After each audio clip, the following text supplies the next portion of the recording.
What's up, everybody? This is DJ Thielen, CEO of Fortune Foreclosures, founder of Flipping on Demand, and your host of DJ Thielen Live, where we bring you success strategies for living your best life. Today, I got Grant Cardone. What's up, baby? Appreciate you coming out. Yeah, man. Thanks for Montage. Let's me. give a big shout out to Montage. Montage, man. Montage, great place here in Beverly Hills. Yeah, beautiful. If you ever come over here, use my name, get you a good deal and a nice little suite. Family discount. Great location. Yeah. Starbucks, the Palm Restaurant. We got sushi across the street. It's a great place. Oh, everything. Hey, so I want to start off. I want to give you something. Dude, favorite sports item, I love baseball. Yeah. So I gotta tell you, man. I gotta tell you the story first. Okay. So my mom, who I grew up single mom, no dad. I think I shared with you, and my mom was like my hero. Worked 2 jobs and support us. Whatever so she it worked takes. whatever it takes. Yeah. So she'd work during the day, and then a job, and then she would bartend at night. So she brings, I was about 10 years old, she brings this baseball home, because my brother and I were baseball guys, and says, hey, some guy who was famous, I don't know who he is, but he signed this ball, Wow. right? And so my mom was, my hero, man. And unfortunately, she passed, retired April 1st, 2010, passed away April 30th. Unfortunately, same year. Wow. Yeah. Wow. And so, but this is something that I've always cherished, and she meant so much to me, and I want to give this to you as a gift because you mean a lot to me. And Dude, that's awesome, man. Big inspiration. It's Billy Martin. Wow. Yeah. Wow, dude, that's Right there. amazing, man. This is a played out ball, too. Yeah. Billy Martin. Wow. Can't get those anymore, man. That's amazing, Yeah. dude. So I want to give that Thank to you, you, man. buddy. Thank you. Yeah. Thank your mom for doing such a good job. So how do you hold your curveball? Being a great example. I'll hold it right here. There you go, man. That's it. Hold it right here. Hold it right here. Yeah. I was a catcher, so I was telling pitchers what to do, Yeah. and this is my drop right here. I love it. Probably why my wrists aren't good today. Yeah, man. So I got to play. I got drafted as a Giants 6 pick in '91. Climbed the ladder.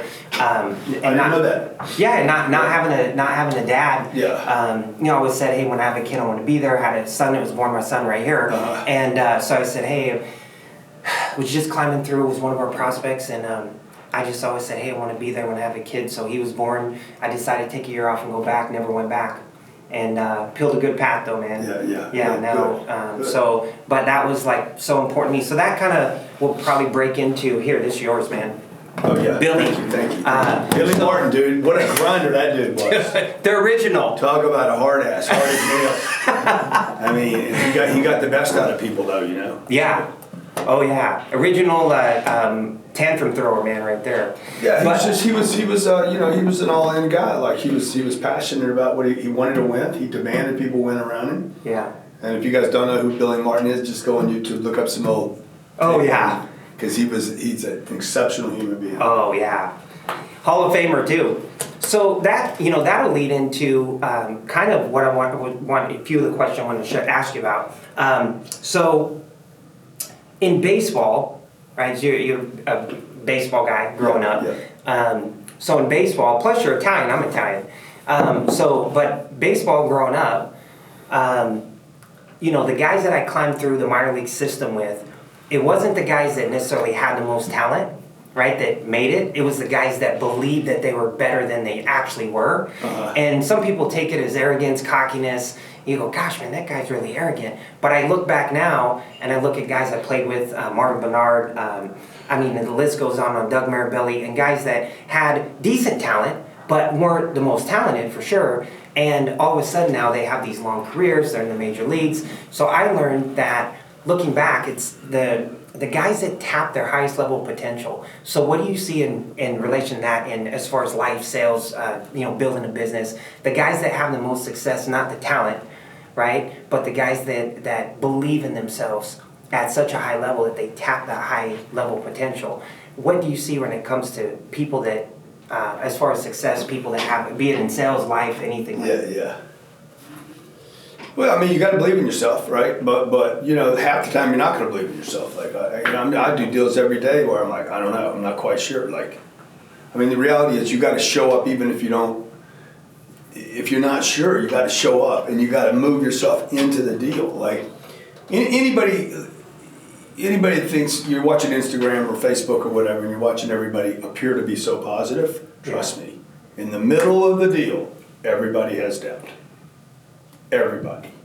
There's no human being walking, there's nobody walking around without doubt. Yeah. Everybody's got it. The champions push through the doubt. They just push through. They're like, I'm moving anyway. I'm just going to move forward. Best talent does not win. It doesn't win in the arts. It doesn't win as a musician. It doesn't win as a rapper. It doesn't win as an athlete. It doesn't win in business. You just got to keep moving forward, So I'm doing real estate deals. I got 3 days to identify a piece of property for a 1031 exchange. I'm going to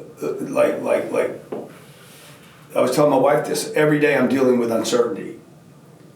I got these exchanges going on. I got a deal I'm selling. I got 2 other deals I'm buying and closing. I'm trying to get to Australia. We booked to Hawaii. I can't. I'm waiting till the last minute. My assistant's like, we need to get a room in Hawaii. I'm like, I know. It's not there yet. The priority's not there. I'm not worried about it yet. By the time I go to book Hawaii, everything's sold out at the Princeville in Kauai and the Kauai Grand Hyatt. I'm like, everything's sold out. Fuck it. Let's go to Fiji. Let's just move, man. We'll just go to Fiji. Yeah. But the truth is, I try to book Fiji, and I can't find a place in Fiji. Like, it's very complicated because we got to fly into one place. Time changes, Zulu changes. Like it's bizarre. Right? Yeah. I don't know how to do any of this. I've never done this. I've never flown from LA. The plane will go 14 hours, but we're exhausted at 11. My kids want to get off the plane, right? So we're like, okay, where do I reroute to? Well, I'm trying to get to Fiji. Nothing works in Fiji. All I know is I got to get to Australia at some point. I'm moving. This is part of your story. Just moving. I don't know what I'm doing. I've never done these trips, right? I've never. Two massive storms are coming across the Pacific right now, okay? Which means Hawaii's going to be shit for everybody that's got a room booked over there, and I didn't book. Fiji, I can't actually get to Fiji, so tonight we're getting on a plane to go to Tokyo. Now, I'm saying all that to say, you just got to keep moving. Yeah. I've never been to Tokyo. I don't know where I'm staying. I don't know where to stay. I don't know, but I'm moving forward. So look, the doubt's not going to go away. You can sit and pray. You can either make your God stronger or your devil stronger. Yeah. And I just choose to say, hey, I'm going to push forward. Yeah. And I'm going to prove that I'm blessed. Mm-hmm. Because everybody's blessed. I hear this all the time. But, I was in Atlanta. I'm like, I'm blessed. And everybody's like, oh, yeah, me too. Everybody gets that godly spiritual moment. Yeah. I'm like, yeah, but you got to go prove it. Yeah. And the guys you're talking about proved themselves. Uh-huh. Ali, I remember, thinking about Ali when you talk about confidence. I'm going to knock him out. Yeah. And it's because he claimed he was great before he walked in the ring.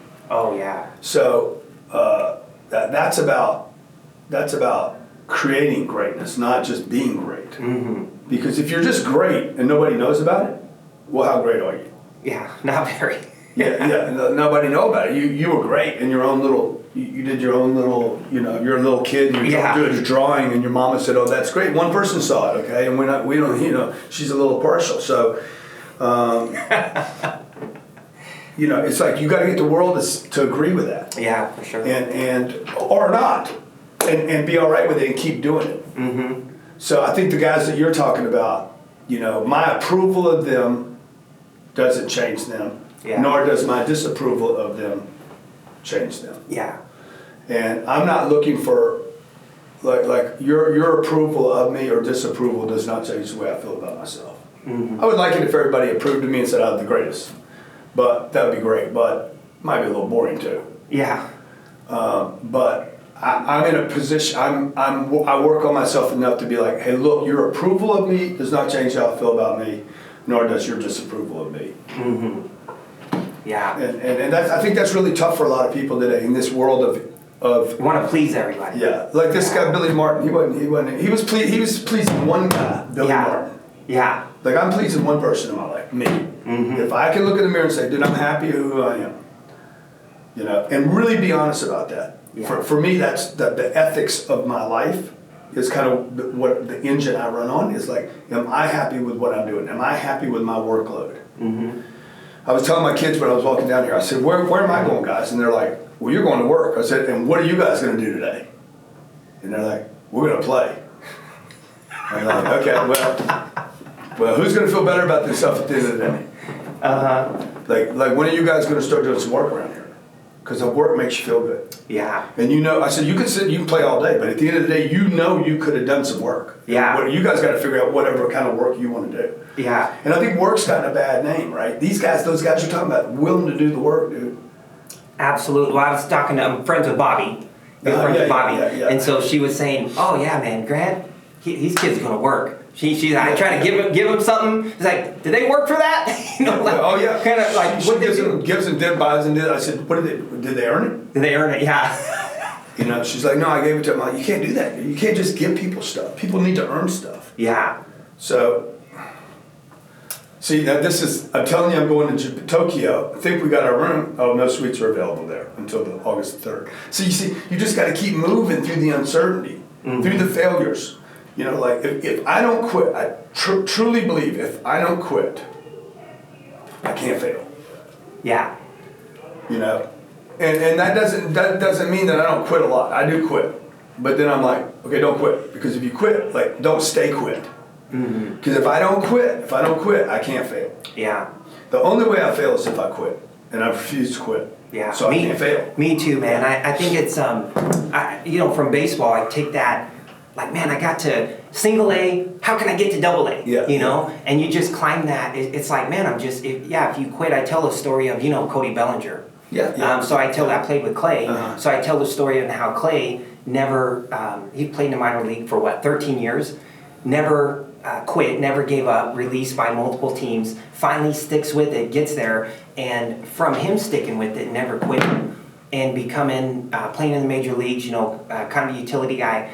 Like Cody, if he had quit, baseball, no, forget that. Yeah, Who knows? Cody might not have had the platform or played. Yeah. So and exactly, it's interesting that the naysayers are always quitters.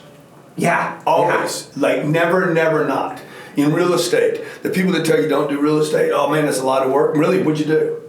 Just ask them what they did. Yeah. I was going down here to the Church of Scientology while I was in town to do this little confidence course, right? And somebody's like, oh my God, oh, you don't want to go down there. I said, oh, you wanted to and you didn't? What happened? What did you do? Did you go down there? Did you read a book? Did you do a course? Oh no, I didn't do any of that.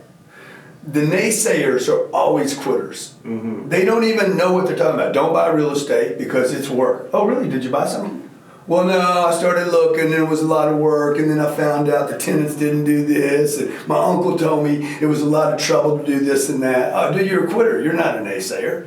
You're just a quitter. Don't get advice from a quitter. Yeah. I heard a guy say once that AA didn't work. I said, oh, so you went and drank before the meetings. Yeah, you didn't work. He quit, dude. Yeah. He quit on the program. That's why it didn't work. Yeah. So a guy told me he didn't like network marketing. Oh, so you tried it and it didn't work for you, right? Exactly. Dude, the naysayers are always quitters. Like, I have never not found this to be true. So with real estate, I've been in real estate since 2005 and do a lot of stuff out of state. And it's funny, back in 2005, now it's like tattoos, like you see people with tattoos, it's like normal. But back then it was a little more Wild West. Yeah. If you were buying out of state across the country, people were like, oh man, you're crazy. I remember the first time I did it, and people were like, oh man, you're crazy, you're insane, you're gonna lose all your money. Yeah. And it wasn't the greatest experience, but it led me to open up my mind that, man, I have to go where the deals are. Yeah. I don't want to keep just stay where I am, and So what's your belief? And obviously you're buying stuff all over the country, but what's your belief in regards to the people that have that mindset, Grant, where they're like, well, if I can't, see it and touch it, like I'm the owner, I'm the landlord, where they're doing everything. Yeah, you should. I mean, look, there's a lot of misconceptions about real estate, right? So the flipping thing. I mean, you should know. You should be able to touch the property. You should know the market. Yeah. Like the first thing about whether it's flipping, owning long term, with single family or 16 units or 6,000 units. Come in. You want to let him in? Open that down. It's recording now. Yeah. Whether regardless of what it is, it's you have to know the market. Yeah. Because if you don't know the market, then you're not going to pull the trigger. People that have been in real estate and like, oh my God, that was so much work, or I didn't make a lot of money on it. Look, you didn't make money on the deals you didn't buy.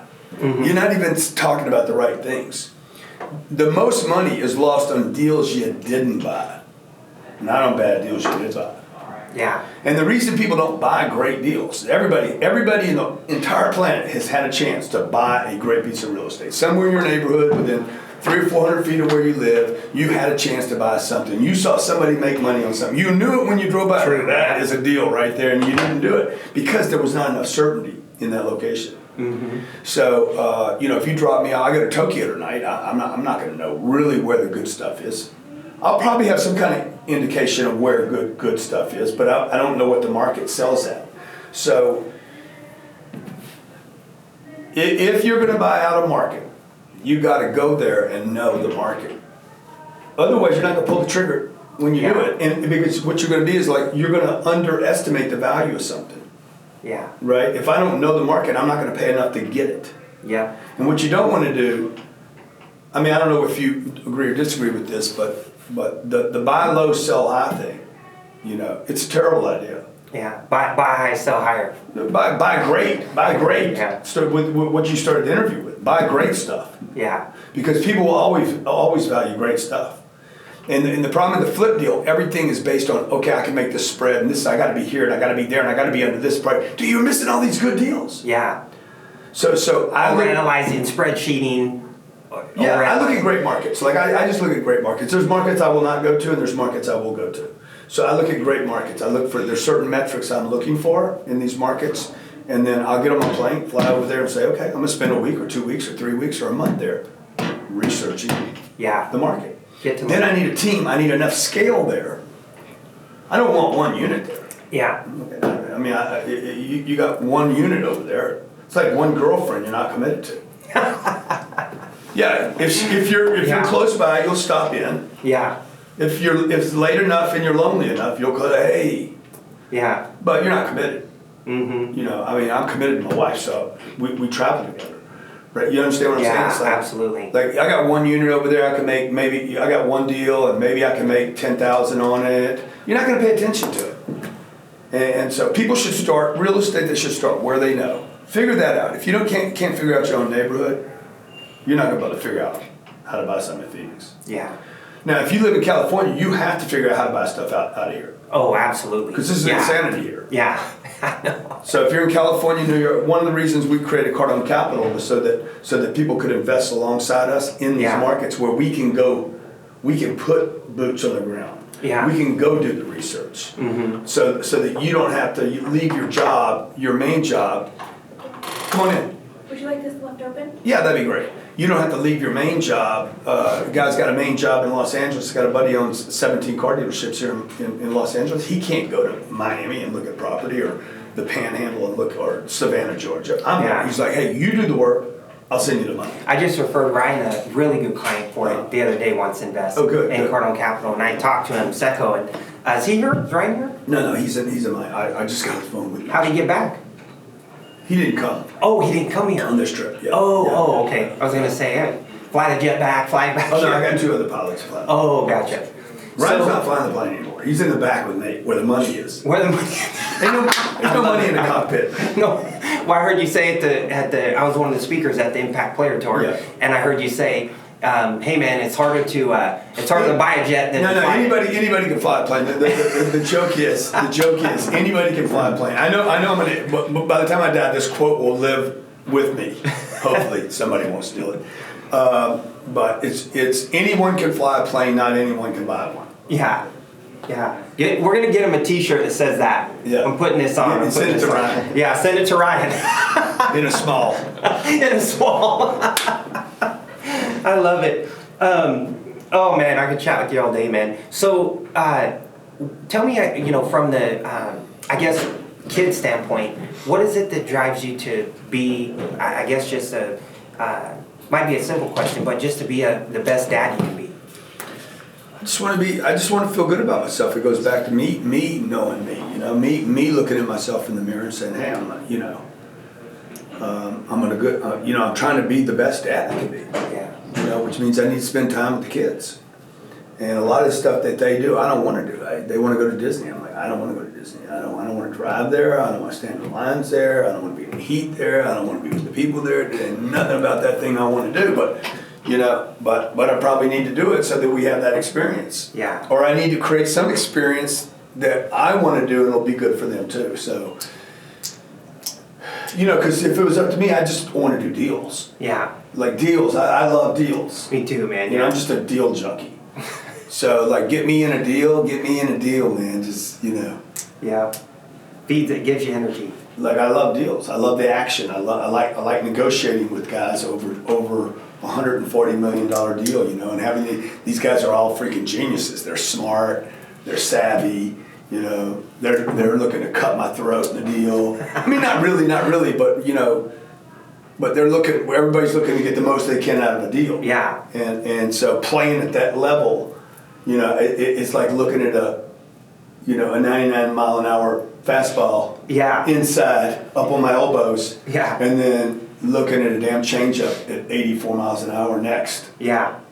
And I'm like, yeah. oh my God. Yeah. What just happened to you? Yeah, like 50 miles an hour difference, like 20% difference in speed. I'm like, can't see the first one, and now I'm swinging 3 feet before the second one, right? So it's how the thing about the real estate, like the business that I'm in, is that I can do this until I'm 95. Yeah. Like, as long as I can think. Like, as long as I can think and talk, you can do real estate. You can't do that in baseball. No, true. You're good for 5 years. Yeah. And you're walking away with everything busted and broke and damaged and hurting. Oh, man. Absolutely. I can do real estate deals forever. Anything that, I had a guy ask me the other day, and it's funny because it was such a simple question. I want to ask it to you because I never really thought about it. He says, what are you fearful of? And I said, wow, man.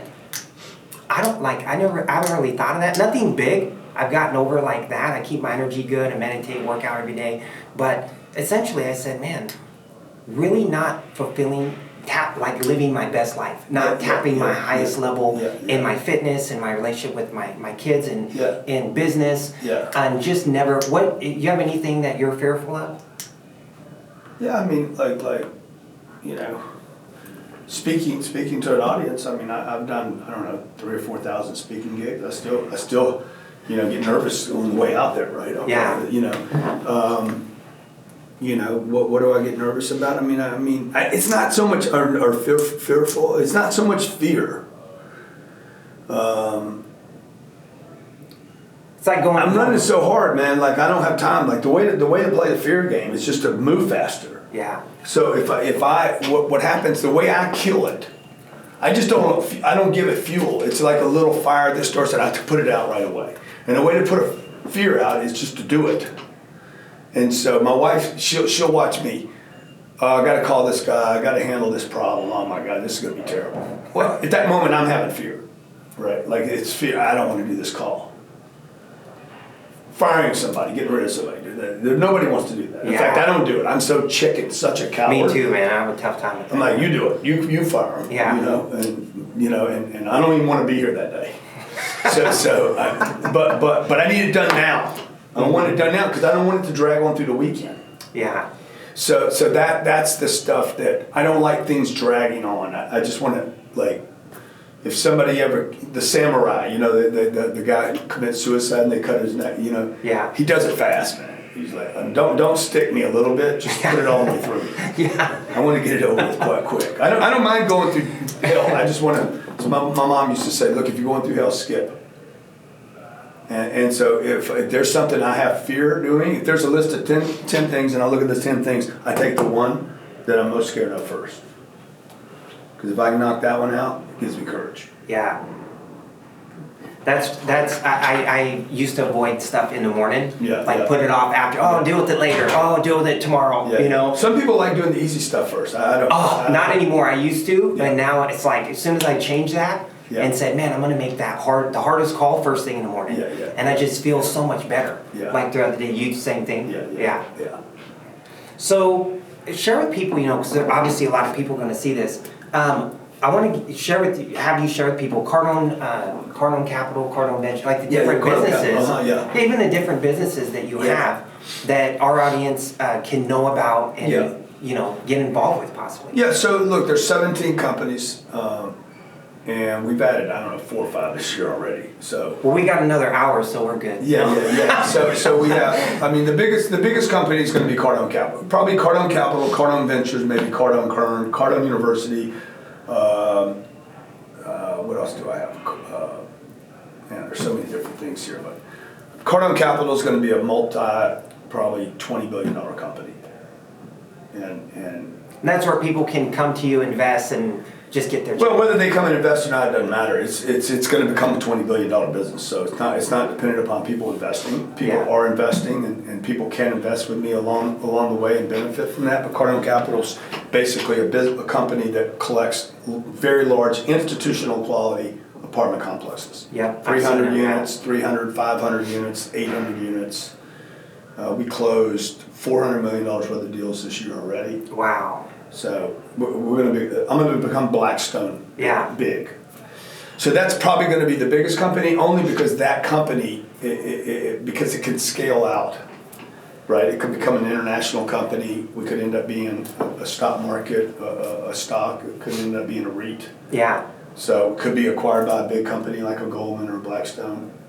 So that's one big play. Cardone Ventures is where this allows me to start scaling. I've been in business for 30 years, and at some point you're like, okay, wait a minute, I can't just keep doing what I'm doing. I have to go out and find other great companies that I can venture into, where we would invest either intelligence, money, or both to grow that company, right? So maybe a company they're doing $4 or $5 million a year. They have the potential to go to 50, but they can't get there.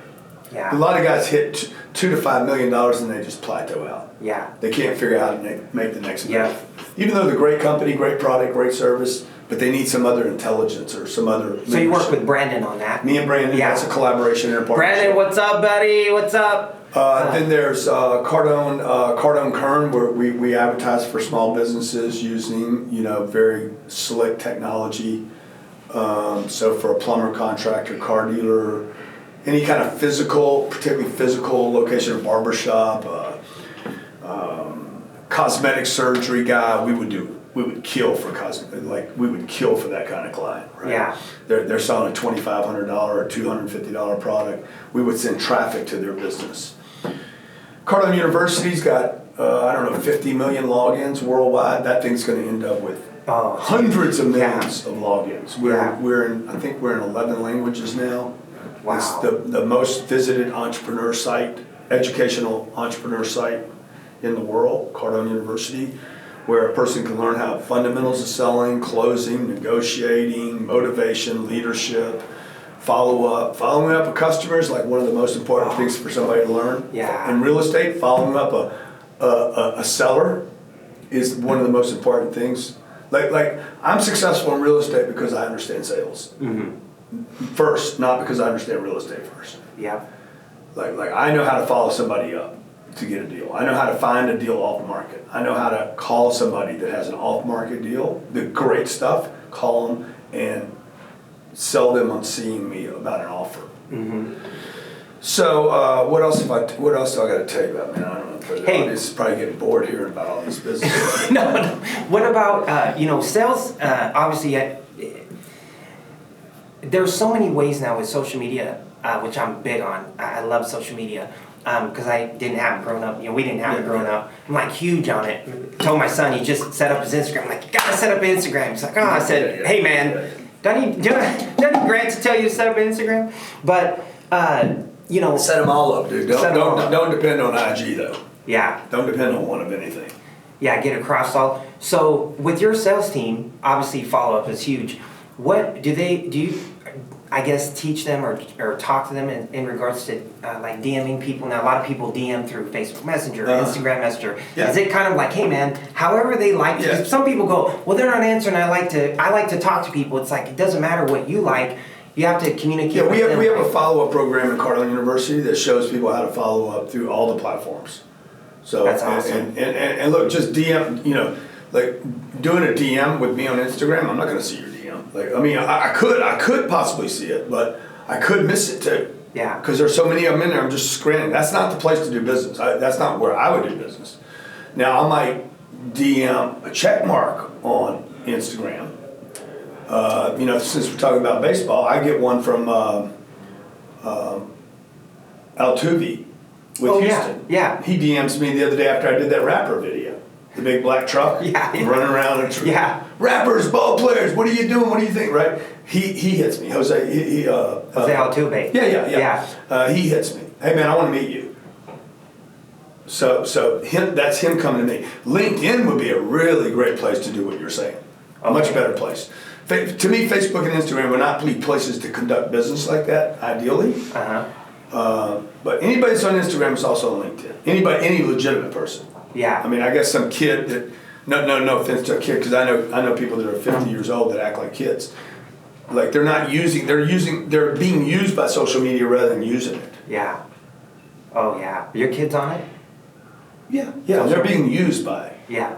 See, they're being used by it. They haven't learned how to use it yet.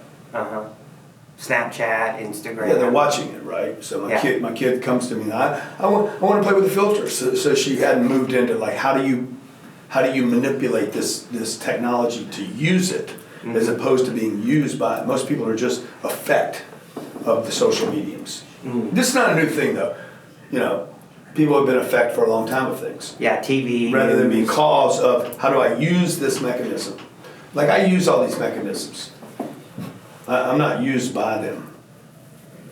Hey, I know you got other interviews. Yeah. And I want to wrap up, but what is it, because I love real estate. Yeah. What is it about real estate that makes such a good investment as opposed to obviously stocks? I don't have any stocks personally, but what is it about real estate? It's real. Like it's easy to understand. Yeah. It's probably the most proven asset class. Second to the individual. There's no better investment in the world than the individual. Me. I am the best investment. The best thing about me is I move. Everywhere I go, I'm there. That's the best and the worst part. The assets and liabilities all go with me. So the best investment I can make is in the 24 inches, whatever my shoulder width is, whatever this 40 inches, whatever this is, right? The best investment I can make is in me.